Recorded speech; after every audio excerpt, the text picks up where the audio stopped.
Oración del Sínodo, invocando el Espíritu Santo. Estamos ante ti, Espíritu Santo, reunidos en tu nombre. Tú que eres nuestro verdadero consejero, ven a nosotros, apóyanos, entra en nuestros corazones, enséñanos el camino, muéstranos cómo alcanzar la meta, impide que perdamos el rumbo como personas débiles y pecadoras. No permitas que la ignorancia nos lleve por falsos caminos. Concede el don del discernimiento, para que no dejemos que nuestras acciones se guíen por perjuicios y falsas consideraciones. Condúcenos a la unidad en ti, para que no nos desviemos del camino de la verdad y la justicia, sino que en nuestro peregrinaje terrenal nos esforcemos por alcanzar la vida eterna. Esto te lo pedimos a ti, que obras en todo tiempo y lugar, en comunión con el Padre y el Hijo, por los siglos de los siglos. Amén. Ven, Espíritu Santo, mueve los corazones de tus fieles y enciende en ellos el fuego de tu amor. Envía, Señor, tu Espíritu y todo será creado y se renovará la faz de la tierra. Oh Dios, que has iluminado los corazones de tus hijos con la luz del Espíritu Santo, haznos dóciles a sus inspiraciones, para gustar siempre el bien y gozar de su consuelo. Por Jesucristo nuestro Señor. Pueden sentarse. Gracias por haber venido de manera presencial. También saludamos a quienes en estos momentos nos siguen a través de las redes sociales. Si se fijan, hemos invocado el Espíritu Santo, evocando la tradición de nuestra iglesia naciente, la iglesia de los primeros siglos de la era cristiana, una iglesia totalmente centrada en la presencia del Espíritu Santo en medio de la comunidad de los discípulos.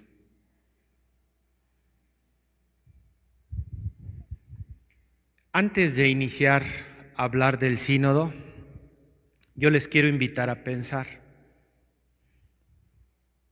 cómo era la iglesia que había cuando nuestro Señor Jesucristo subió a los cielos. ¿Cómo era esa iglesia?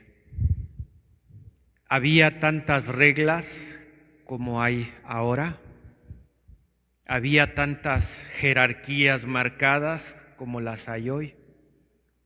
¿Había tantos esquemas y planes pastorales como los que concebimos el día de hoy?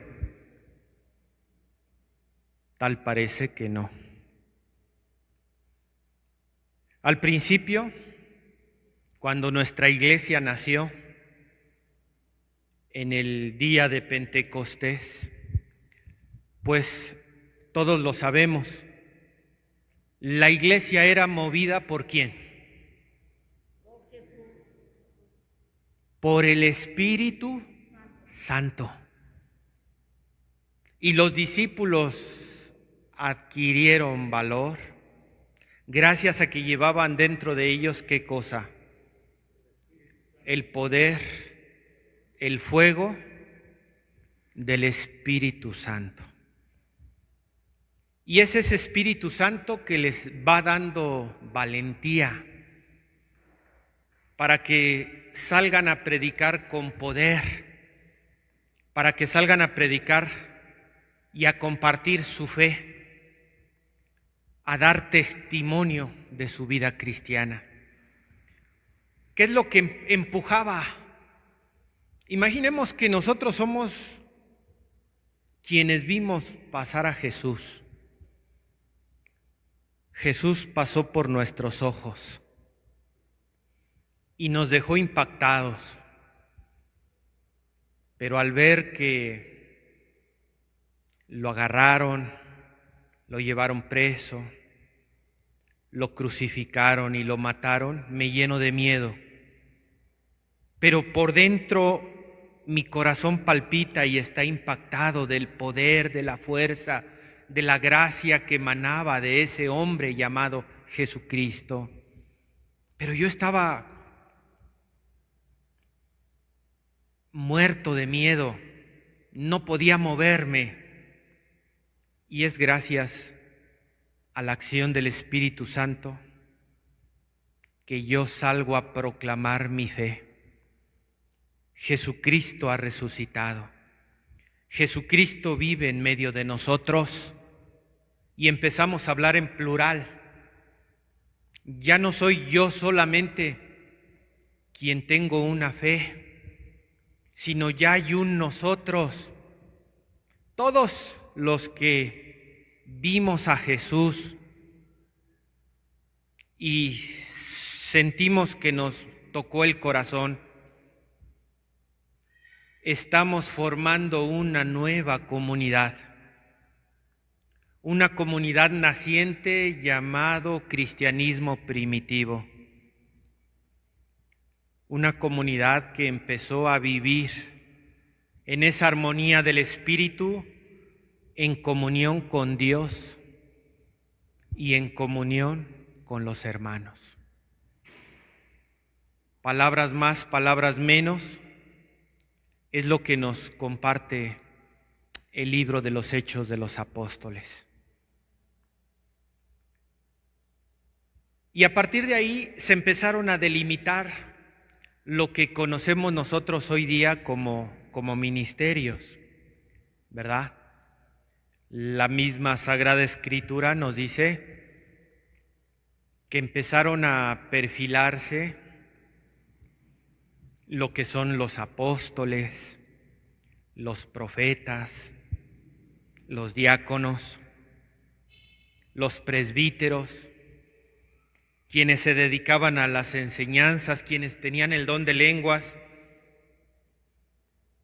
Y finalmente, después de todos esos carismas que fueron brotando en la iglesia naciente, surgió la figura de obispo.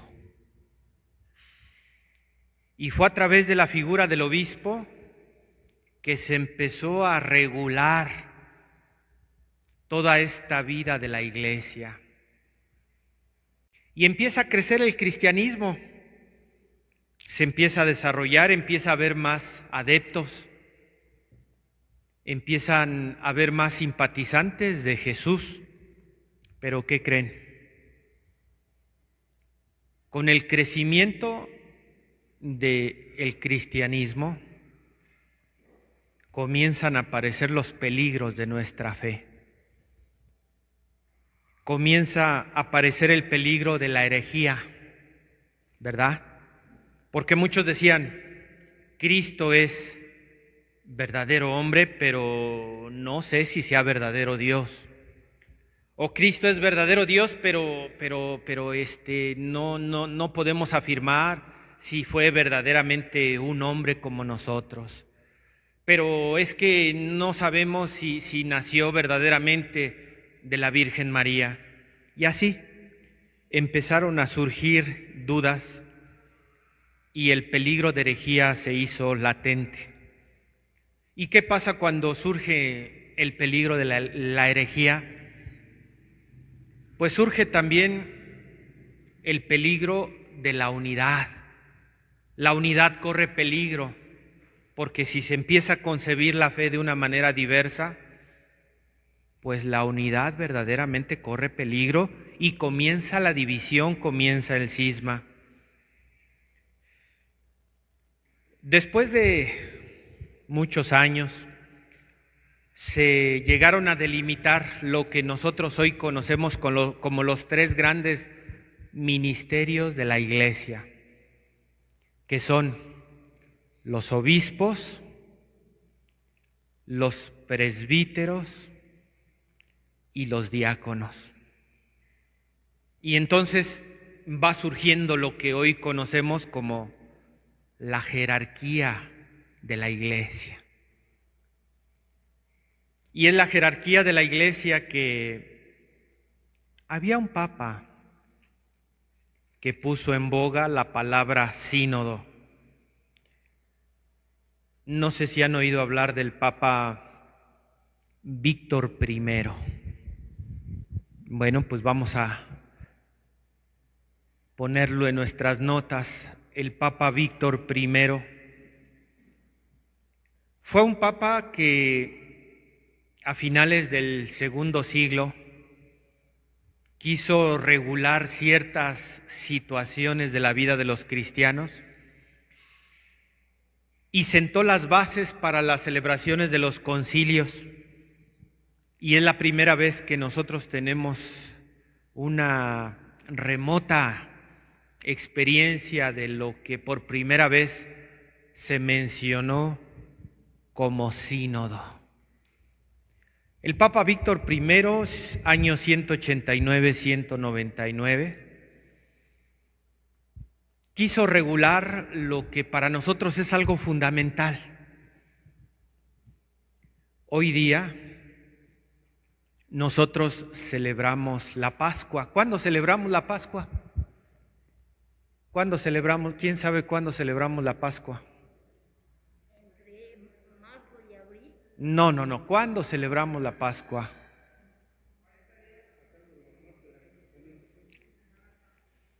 En el calendario, la primer luna llena de primavera.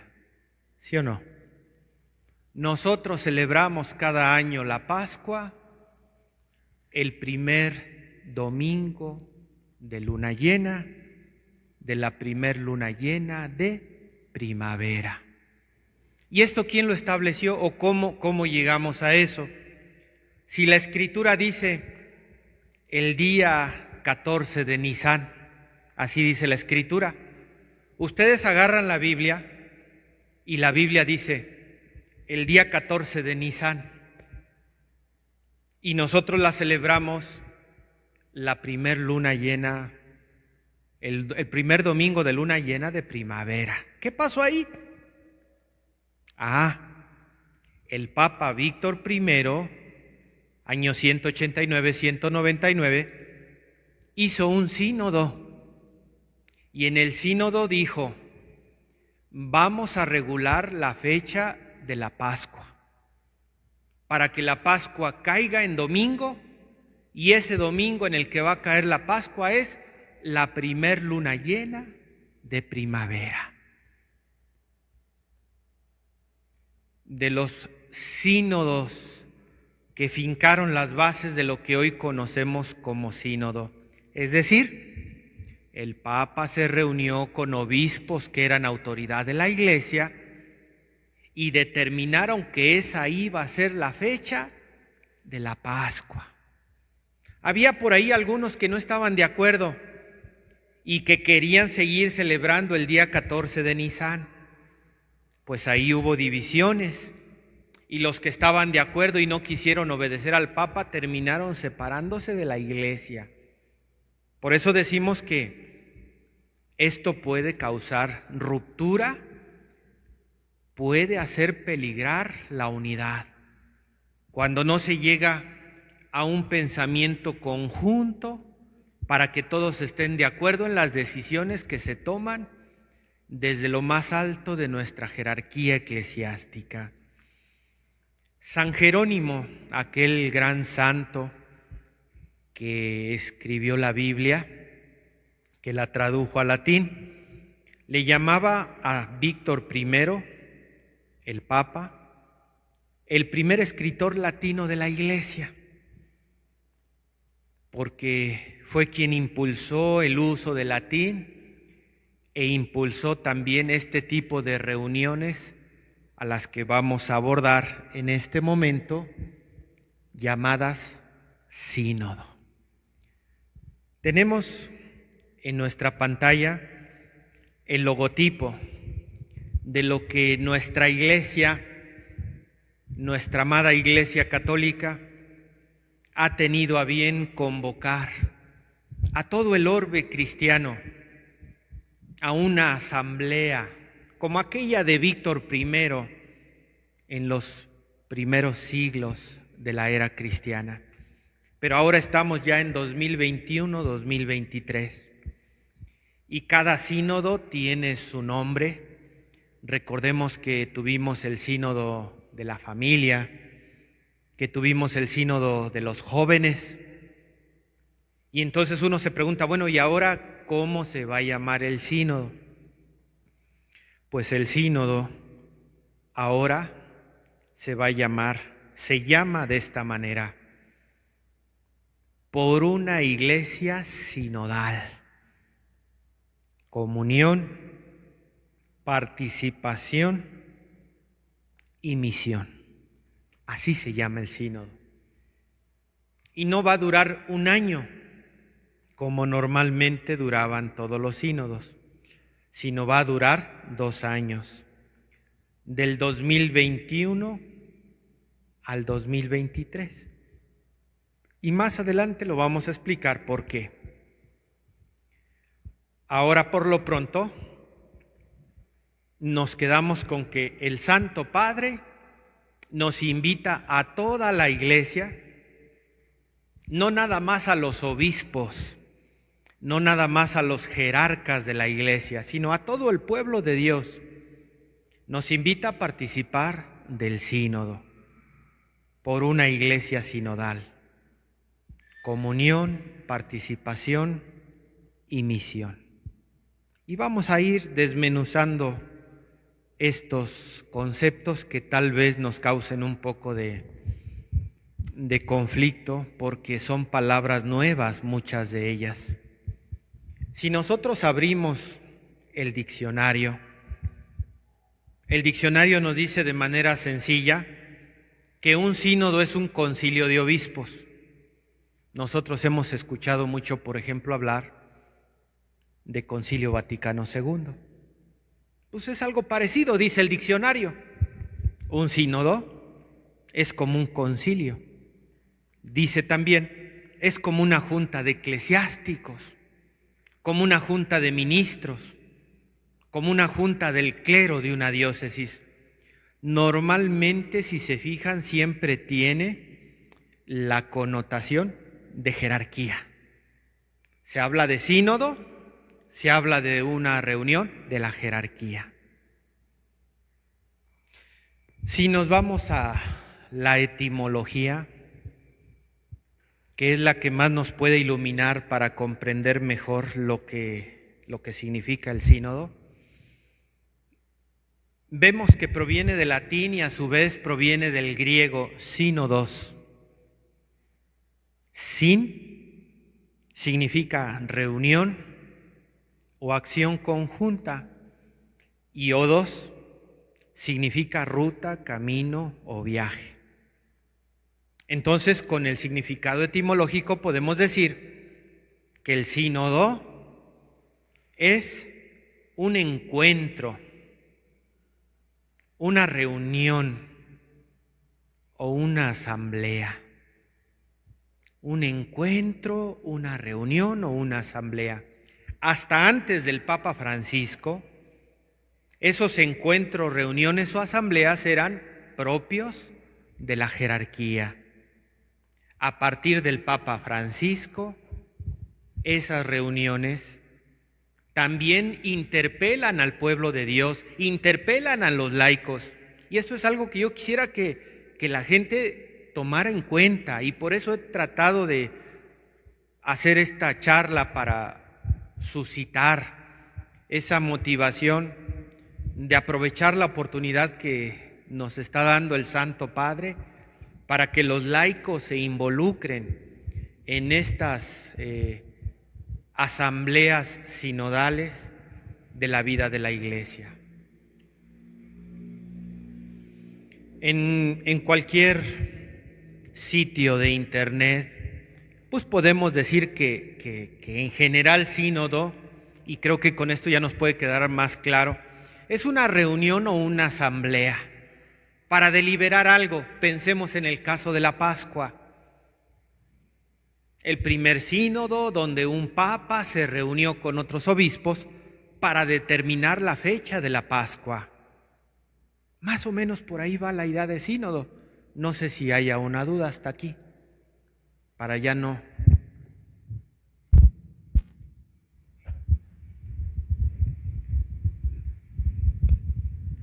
Buenas tardes, padre. ¿Se podría decir entonces que esto que hizo el Papa es la continuación, se podría decir que es la continuación del Concilio Vaticano II en la importancia de los laicos en la Iglesia? O sea, él da esta apertura hacia los laicos dando como base el Vaticano II. Perfectamente. A esta apertura del sinodal ahorita. Nada más que la estructura jurídica de las asambleas del Concilio Vaticano II no permitían al laico expresar lo que ellos pudieran expresar de la misma manera que lo está permitiendo esta estructura jurídica sinodal. ¿Sí me explicó? Es decir, el Vaticano II decía, abramos la iglesia a los laicos. Vale, que los laicos participen, muy bien, pero no había una estructura para que los laicos pudieran participar. Ahora que el Papa Francisco abre el sínodo a todo el pueblo de Dios, la estructura te permite como laico participar en este tipo de reuniones sinodales que tienen impacto a nivel Iglesia Universal. ¿Vale? Porque también hay que pensar que en nuestro Código de Derecho Canónico había sínodo diocesano y sínodo para la Iglesia Universal. Y el sínodo para la Iglesia Universal difícilmente el laico podía participar. Y es la novedad que hoy estamos viendo con el Papa Francisco, que para un sínodo que va a tener impacto universal, quiere escuchar la voz de los laicos. Ya pueden participar de acuerdo a lo que pedía el Concilio Vaticano II. Dice el Papa Francisco, sínodo es el modo de ser de la Iglesia, escuchar al Espíritu y a los hermanos. Como que trata de regresar a esa primera iglesia que yo les decía, todos reunidos en Pentecostés con María Santísima en oración, reciben la efusión del Espíritu Santo. Y yo les decía por ello, imaginemos cómo eran las decisiones de las primeras comunidades cristianas, en oración, escuchando al Espíritu y buscando el bien de los hermanos. ¿Y cómo vas a buscar el bien de los hermanos? Escuchándolos. Este sínodo tiene una connotación que a mí me fascina. Espíritu y escucha, que son dos perlas preciosas que en nuestra sociedad actualmente ya no tenemos. El Papa nos dice, el Espíritu nos guiará y nos dará la gracia para seguir adelante juntos, caminar juntos. Eso es el sínodo. Esa es la iglesia que nos pide nuestro tiempo actual. Caminar juntos, escucharnos recíprocamente. ¿A qué sirve? Y lo digo con todo el dolor del mundo. ¿A qué sirve que yo venga a vivir un ministerio a la iglesia si no me hablo con otros ministerios, si no me hablo con otros hermanos, si nada más me dedico a lo mío y lo demás no me interesa. De lo que se trata es de caminar juntos, escucharnos recíprocamente, siendo solidarios en las fatigas y en los deseos de la humanidad. Por ahí va la propuesta del Papa Francisco. Y para terminar, una palabra también que es muy impactante, el kairos, una palabra griega que significa el tiempo. Pero no tanto como decirte, me das la hora, pues son las 6:05 de la tarde, no se refiere a ese tiempo, sino que el tiempo ha llegado, el tiempo de Dios se hace presente. El kairos es el tiempo de Dios que se hace presente, el tiempo de la sinodalidad. A los 50 años de la institución de los sínodos de los obispos, el Papa Francisco dijo en 2015, el camino de la sinodalidad es el camino que Dios espera de la Iglesia en este tercer milenio. Les voy a decir rápidamente. En el primer milenio del que yo les hablaba de la iglesia naciente, se vivió un camino de comunión, primeras comunidades cristianas, todo lo tenían en común, todo lo vivían en fraternidad. El primer milenio se vivió una eclesiología de comunión, pero debido también a las injerencias externas, la iglesia se tuvo que fortalecer y fue como fue surgiendo lo que es la eclesiología del primado de Pedro, es decir, se fue fortaleciendo la figura del Papa por el bien de la iglesia en su momento que corría peligro. Y entonces el segundo milenio, si el primer milenio hablamos de que fue una iglesia de comunión, el segundo milenio hablamos de que fue una iglesia centrada en el primado del Papa, que incluso en el Concilio Vaticano I hubo un decreto que se dijo acerca de la infalibilidad del romano pontífice. Hasta allá llegamos. Es decir, la fuerza de la iglesia, el centro en el que giraba todo su andamiaje de la iglesia estaba centrado en el romano pontífice, en el primado de Pedro. Por eso muchos de nosotros que crecimos, por ejemplo, con Juan Pablo II, pues sabíamos que el Papa era la máxima, y lo sigue siendo, por supuesto, la máxima autoridad de la iglesia, y con el Papa nadie se meta, y el Papa es lo que se respeta por encima de todo lo que pudieran ofendernos a la iglesia, y está muy bien, pero es consecuencia de que la iglesia se fortaleció en el segundo milenio con el primado del Papa. Y entonces, ahora en el tercer milenio, ya dijimos, primer milenio, una iglesia de comunión, segundo milenio, una iglesia centrada en el primado del Papa. Sí se entiende, ¿no?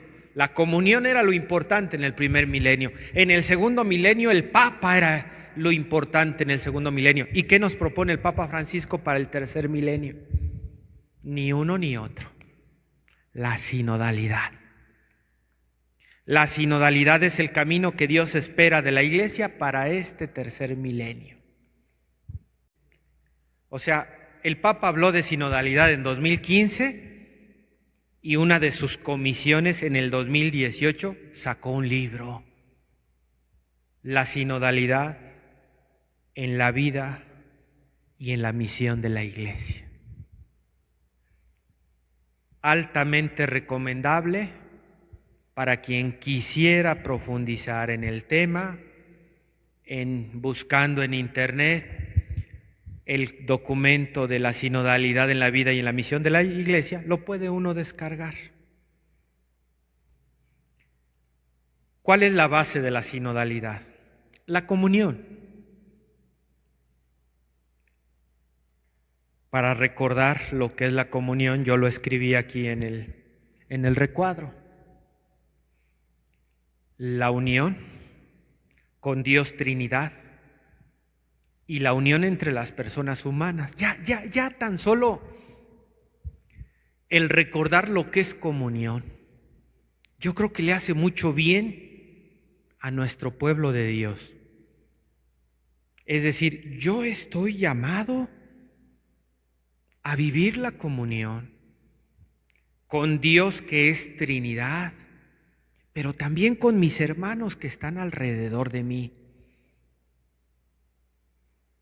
Y esta comunión se da sí, solo sí, gracias a la acción del Espíritu Santo. Es el Espíritu Santo el que me lleva a la comunión con Dios y con mis hermanos. Cuando recibes la absolución en la confesión, recibes la gracia del Espíritu Santo, que te vuelve a incorporar en la vida de comunión con Dios, Trinidad y con tus hermanos. Y la comunión tiene su fuente y su cumbre en la celebración. Es importante, no solamente en la Eucaristía, no, en la celebración de la Eucaristía. Porque es bien bonito creer en la Eucaristía, pero es diferente celebrar la Eucaristía. ¿Qué me va a dar la comunión? ¿Creer en la Eucaristía o celebrar la Eucaristía? ¿Qué me da la comunión? Hay gente que dice, no, si yo estoy bien con Dios, estoy bien con la iglesia, yo estoy en comunión con la iglesia, celebra la Eucaristía. No, a veces voy a misa.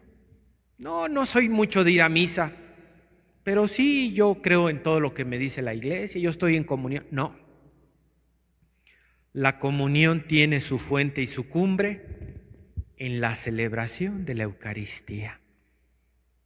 La comunión es punto de partida para que haya sinodalidad. No podemos trabajar la sinodalidad si no hay comunión. Y no podemos fortalecer la comunión, de acuerdo a la propuesta del Papa Francisco, si no es en este tercer milenio a través de la sinodalidad. Creo que entonces comunión, ya reafirmamos el concepto, ¿no?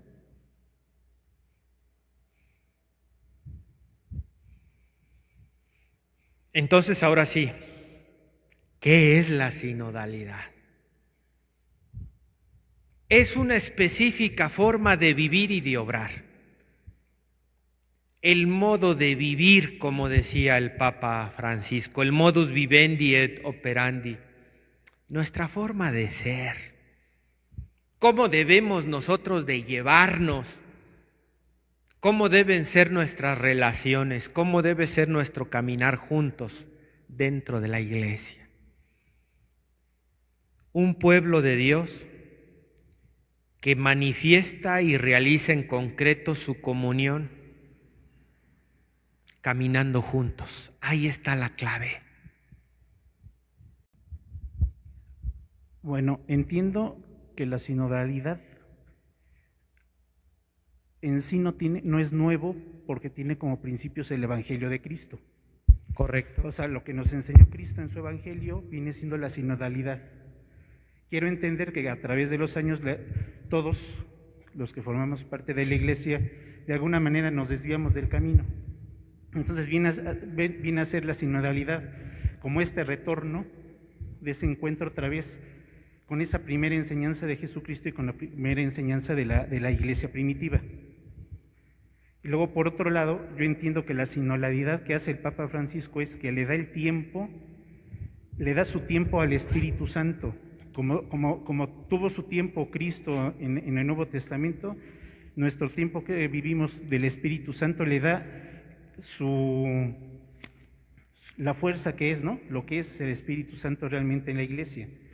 Quiero entender que esa es la sinodalidad ahorita que está haciendo el Papa Francisco, que le está dando al Espíritu Santo su lugar, o la enseñanza que nos toca realmente, como dijo Cristo, les dejo el Paráclito para que aprendan y sigan la enseñanza.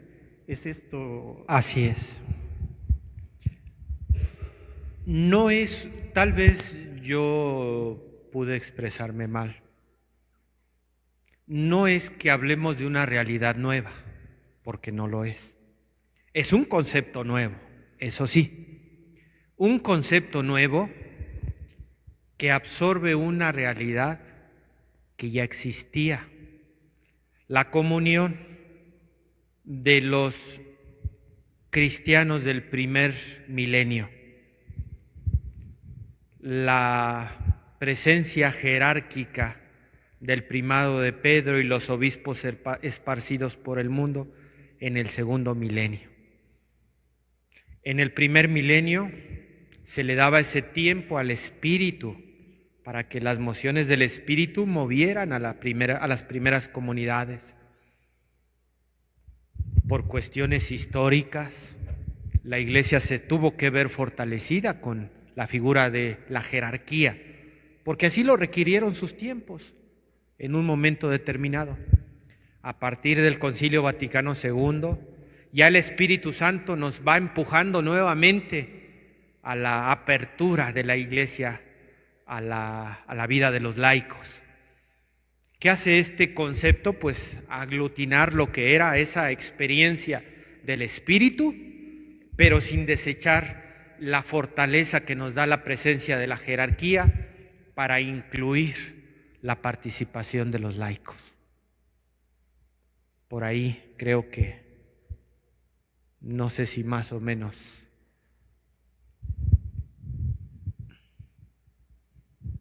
Ahora vamos a ver qué queda de la jerarquía. Yo les hablaba hace 2 cuadros que la sinodalidad estaba en medio de la comunión y de la colegialidad. ¿De qué hablábamos el primer milenio? De la comunión. ¿De qué hablábamos en el segundo milenio? De la jerarquía. Esa jerarquía no se desecha. Dios me libre, es tan indispensable como todas las realidades de la Iglesia. ¿Cómo queda esa colegialidad? Entonces ya se va aterrizando todo este enjambre. La colegialidad es la forma específica en cómo se manifiesta y se realiza todo lo que hablamos de sinodalidad, para que no quede en el aire, para que no quede en palabras huecas, para que no quede al vacío. Se aterriza a través de la autoridad de los obispos, para que los frutos de la sinodalidad no se pierdan. Entonces entra el ministerio de los obispos para que se plasme en documentos jurídicos que garanticen el seguimiento de todas aquellas iniciativas propuestas en la sinodalidad de la Iglesia.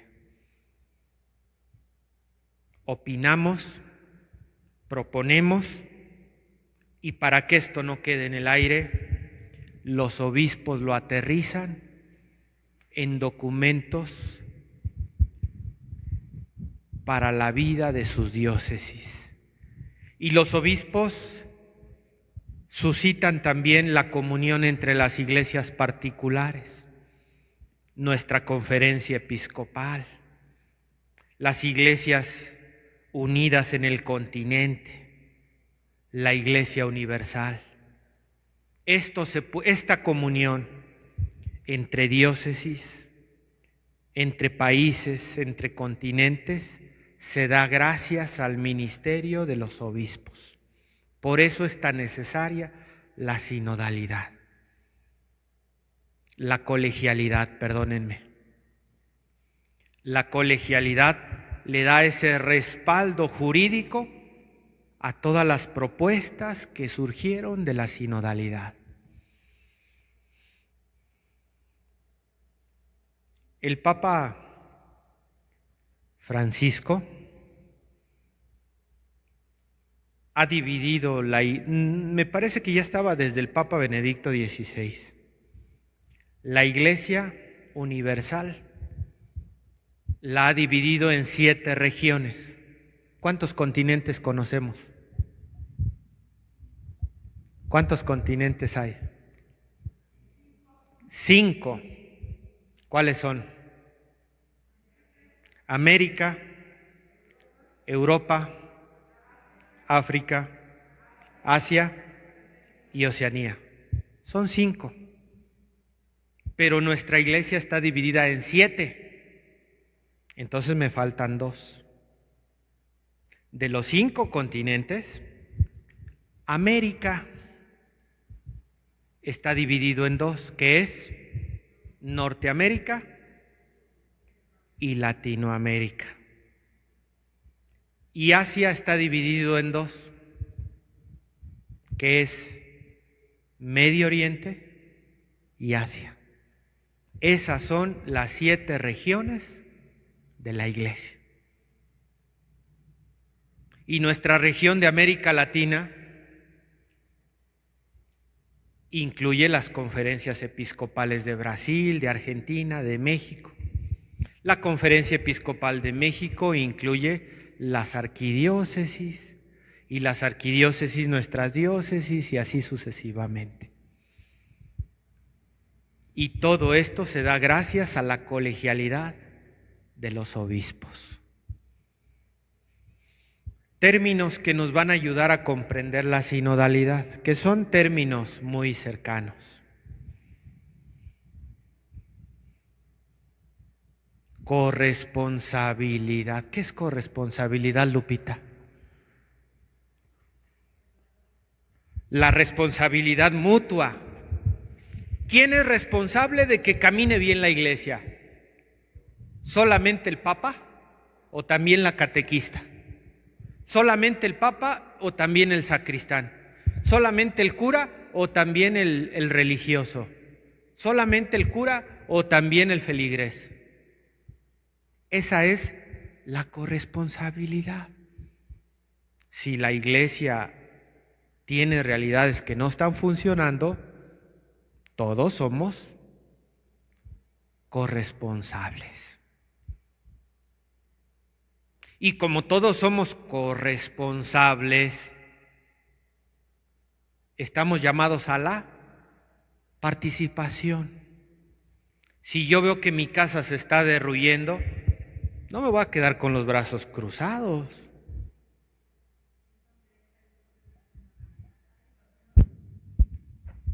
Entonces, ahí es donde entra la corresponsabilidad, la participación, y ahí pudiera ser que entran los sínodos.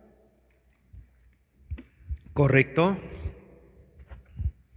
Decimos muy bonito, la iglesia somos todos. Pues entonces que todos sean corresponsables y que todos participen. Porque pues sí es muy bonito decir la iglesia somos todos, pero nada más decido yo. Y lo que tú digas no me interesa. Como que está un poco desequilibrado, ¿no? Y no va de acuerdo al espíritu de los primeros siglos de la vida de la iglesia. Luego vienen una especie de contrapesos que también nos ayudan a comprender mejor la sinodalidad. Centralización y descentralización.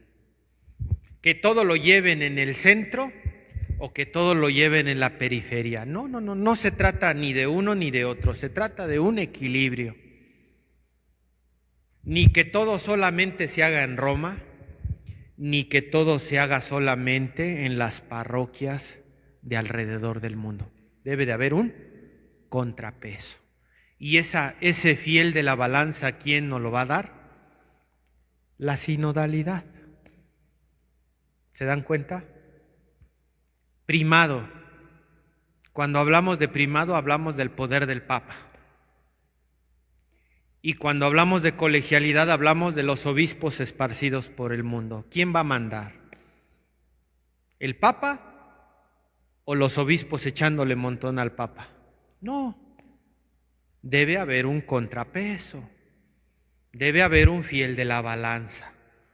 Y ese fiel de la balanza es la sinodalidad. Hay un término que está en latín, pero pues creo que ya lo hemos escuchado. El sensus fidei. Lo que el pueblo cree, pues. ¿Quién va a mandar? ¿Lo que el pueblo cree o lo que dicta el magisterio? No podemos irnos ni a un extremo ni a otro. Debe haber un fiel de la balanza, que es la sinodalidad. Ni nada más lo que el pueblo crea, ni nada más lo que el magisterio crea. Hay que dialogar, hay que escucharnos y hay que caminar juntos. Sínodo 2021-2023. El sínodo que nos compete hoy día tiene una gran novedad. Esta asamblea que se va a llevar a cabo en octubre de 2023, donde participan el Papa y los obispos, va a ser un proceso que se abrirá a todos los bautizados, sacerdotes, religiosos, laicos, hombres, mujeres, jóvenes, adultos. Que todos los interesados puedan participar y puedan opinar. Porque el Papa quiere que toda la Iglesia participe en los trabajos que comienzan en el 2021. ¿Cuándo? En octubre. Por eso estamos hablando del tema. Este sínodo se divide en 3 fases. El Papa, para que participemos todos, ha pedido que el sínodo se diseñe en 3 fases. Fase diocesana, fase continental y fase de la Iglesia Universal. De octubre de 2021 a abril de 2022 es la fase que le compete a nuestras diócesis. O sea, ya. Prácticamente son 6 meses. Entonces, la fase diocesana, luego la fase continental. Nuestro continente, eclesiásticamente hablando, es Latinoamérica. Y luego la fase de la Iglesia Universal. Cada diócesis va a trabajar un documento preparatorio. Las consultas terminan en una reunión presinodal y luego se van a enviar a la conferencia episcopal. Pero yo estoy seguro que esta es una gran oportunidad para hacer brotar esa presencia del Espíritu en las comunidades cristianas, para introducirnos en la realidad de nuestra iglesia y poder participar de una manera activa y consciente, corresponsable, participativa de lo que sucede. Ya quisiéramos siquiera poder solucionar las situaciones de esta parroquia. Ya es demasiado trabajo. Pero yo como cura párroco, ¿qué me interesa más? Que nuestra parroquia, en la que Dios nos ha consagrado para servir, se beneficie de todos estos elementos que nos está presentando nuestra iglesia por medio del Santo Padre. Cada obispo habrá nombrado antes de octubre de 2021, un responsable o un equipo diocesano para realizar la consulta sinodal. Ya nos llegarán a nosotros instrucciones que seguramente ya las deben de tener, a través de órganos de participación que garanticen una consulta real y eficaz. Esta consulta terminará con una reunión presinodal que será el momento culminante del discernimiento diocesano. Y yo para el discernimiento diocesano lo que quiero es un discernimiento parroquial. Si todas las parroquias hiciéramos nuestros deberes, el discernimiento diocesano sería una maravilla. ¿Qué proponemos en nuestra parroquia? En nuestra parroquia vamos a formar un equipo sinodal. Todos aquellos, miren, tan solo los que vinimos hoy, ya somos un buen número para hacer un equipo sinodal. Un equipo sinodal que trabajemos junto con los documentos de la Iglesia, las propuestas del sínodo, que ya están en internet, y ahorita les voy a mostrar el enlace. Bueno, de una vez se los muestro.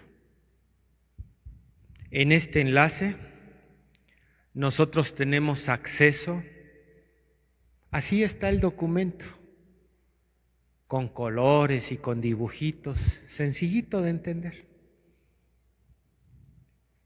El documento preparatorio, que es el documento de trabajo para el sínodo. ¿Qué quisiera yo o qué propongo yo? Que los que querramos participar, todo esto nos va a enriquecer. Todo esto nos va a ayudar a conocer más a nuestra iglesia y por lo tanto amarla más.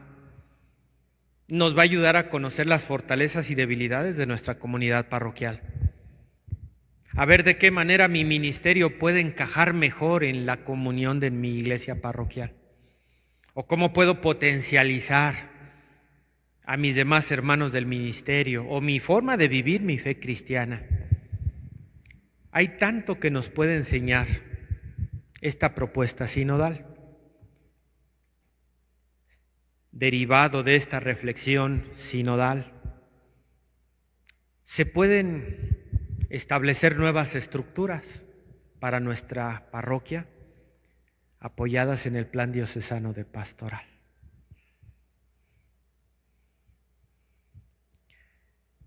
Cómo desarrollar nuestros sectores, cómo impulsar nuestras pequeñas comunidades, cómo fortalecer nuestro ministerio de catequesis, cómo fortalecer a nuestras familias, a nuestro ministerio de familias.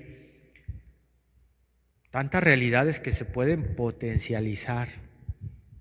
Nos puede ayudar a madurar nuestro equipo de trabajo, nos puede ayudar a madurar nuestros ministerios, nos puede ayudar a madurar nuestra evangelización. Y yo de verdad veo solamente realidades positivas. Les voy a compartir, con esto finalizo.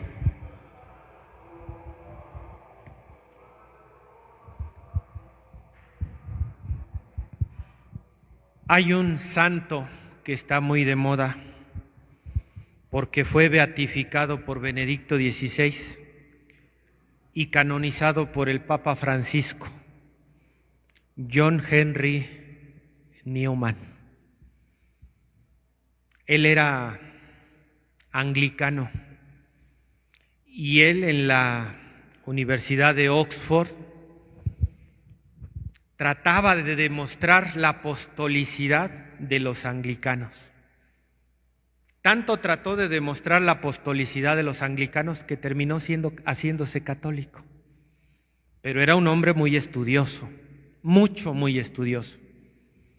Y él escribió lo siguiente, que es como que una fotografía de lo que quisiéramos obtener de este camino sinodal.